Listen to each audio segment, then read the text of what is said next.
that kind of stuff. But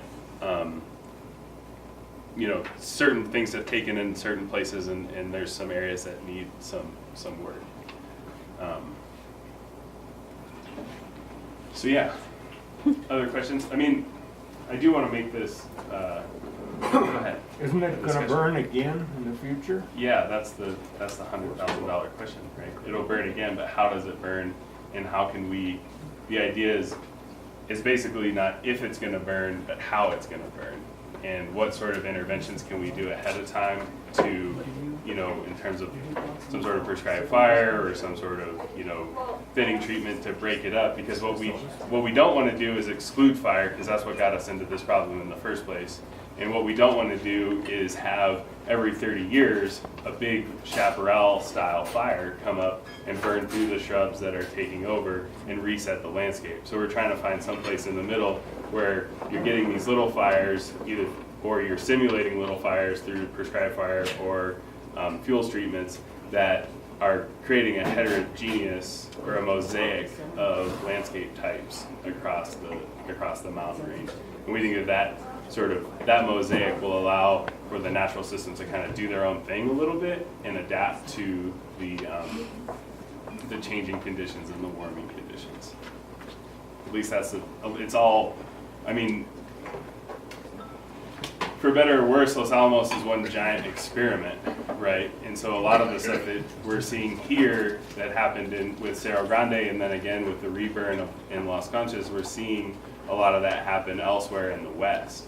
And so Los Alamos is a decade ahead in some cases with these high severity fires, but you're seeing them pop up more and more.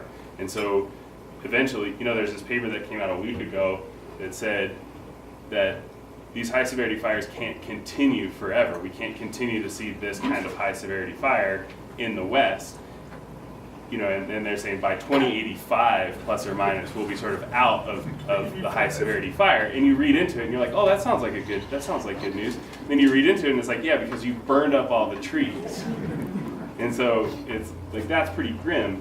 So learning how to deal with these landscapes and these altered landscapes and transformed landscapes is really important. And trying to make sure that we're getting community input from the get-go has been sort of foundational to the East Jemez Landscape Future project, and we view that as, you know, an essential component to try to figuring out what these landscapes should look like and could look like in the future. Because right now, if you think about it like a hurricane, the cone of uncertainty is very broad, and what we're trying to do with community input is narrow that down a little bit and try to figure out, you know, what are the things that people want, or need to see and are you know, requiring in their landscapes and from their landscapes, and how can we reintroduce that? How expensive is thinning?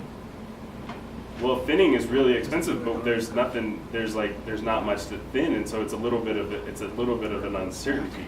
And so thinning in this context is an unknown. You know, what do you do when you're thinning shrubs and that kind of stuff? And so, yeah. I don't know. We can do. We just need 15 more questions, and the sun will be down. Yeah. There you go. Go ahead. After the last fire, there was of course a lot of scattering of wildlife. And have they recovered? Are they migrating back into the mountains? So we see a lot of deer, you know, running around town. I'd say a lot of, there's winners and losers anytime you have a major change like that. But, you know, black bears mule deer are doing well. Mule deer.